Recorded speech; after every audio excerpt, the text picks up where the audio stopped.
But it is absolutely right that Trump should be calling on Europe to step up to the mark and do more. European countries, particularly the large Western European economies of Britain, Germany, France, and arguably Italy as well.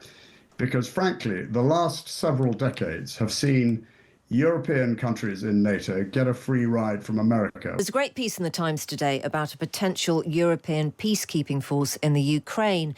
It says the Trump administration has asked the British government to lead NATO in Europe, suggesting that the US could play a less prominent role in the continent's defence. Let's talk now to General Richard Shirreff, who is a former Deputy Supreme Allied Commander of Europe. A very good afternoon from us, sir.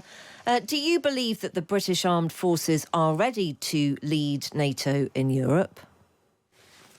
Good afternoon. I'd like to think they were. But to be perfectly honest, I'm not sure, given the nature and scale of the unravelling of the British Army's warfighting capability over the last decade plus. And as far as a peacekeeping force is concerned, I think, we've got to think through, unpack that a bit. I'm happy to do so if you'd like to. Yes, very much so. Please do.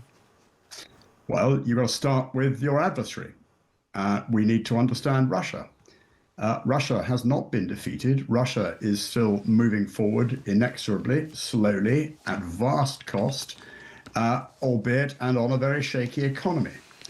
But the intent underlying Russia and Putin to remove Ukraine from the map as a sovereign state is not going to go away. Russia is not going to give up. And I don't think, given all that, that Russia is going to, accept any form of implementation force unless it's defeated. And even if it were to accept an implementation force, it would probably push for a lightly armored, flag-waving, blue beret-wearing United Nations force, which would be, frankly, utterly useless. The so what out of all that is that any implementation force to a ceasefire has got to start with the basis that Russia has been effectively defeated so that it is forced to accept an implementation force. And then that implementation force is going to need serious capability against a Russia determined to rebuild, rearm, and have another go at some stage in the future. It is not something for the faint-hearted. What do you mean by serious capability? Can you just explain that a little more? Yes, full-scale, 21st century warfighting capability, with all the traditional capabilities of combined arms warfare, tanks, armoured infantry, fighting vehicles, self-propelled artillery, armoured engineers, air defence, long-range precision missiles, air cover, together with all the latest 21st century gizmos of drones, data-enabled artillery capabilities and other technologies. So this is something that has got to be capable of overmatching Russia and being prepared to face Russia down. Right. And I'm thinking, General, that we don't have all of that in the store cupboard at the moment. You are thinking quite right. Okay. And that's what the defence review is all about. Right. Would a peacekeeping force usually have that type of equipment and oomph about it?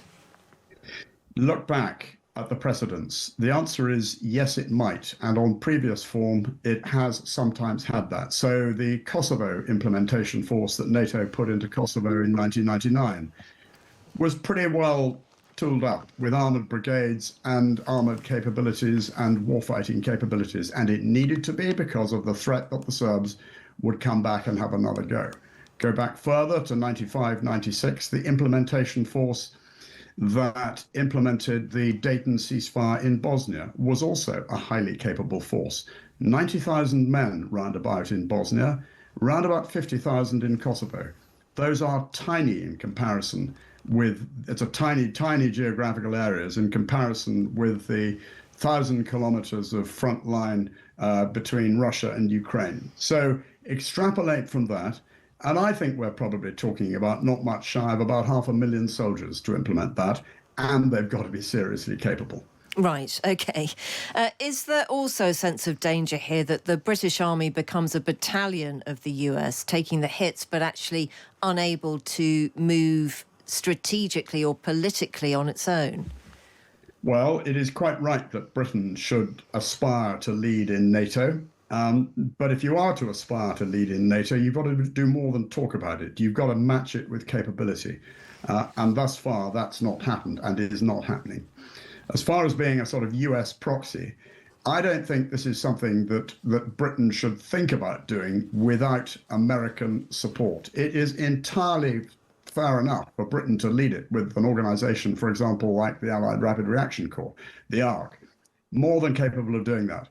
But it's got to have American boots on the ground as well. America has got to be fully integrated, because one of the things that our friend Vladimir Vladimirovich Putin wants to do is to decouple from America from European defense. And if Trump goes down that line, he's just playing Putin's game. Now, I don't know whether this will be a difficult question for you to answer. I'm going to try it anyway, because you are a former Deputy Supreme Allied Commander of Europe. But politically, Sir Keir Starmer is in a difficult position, isn't he? Wanting to not aggravate a man who definitely does have the power to affect our lives in this country. So if the vibe from the Trump administration is that the British government should lead NATO into Europe, but given everything that you've said, the massive amount of commitment that would take, the massive amount of money, what should his response be?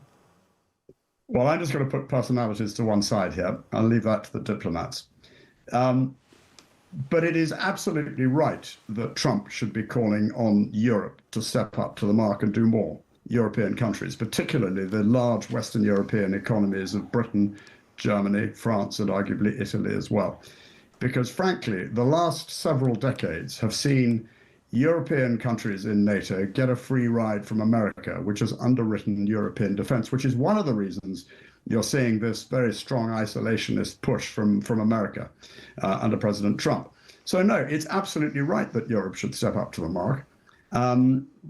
And if, in diplomatic terms, okay, I'll venture there, if the Prime Minister and UK want to be seen as the ally of choice for the United States, then we're going to have to do something about it and step up.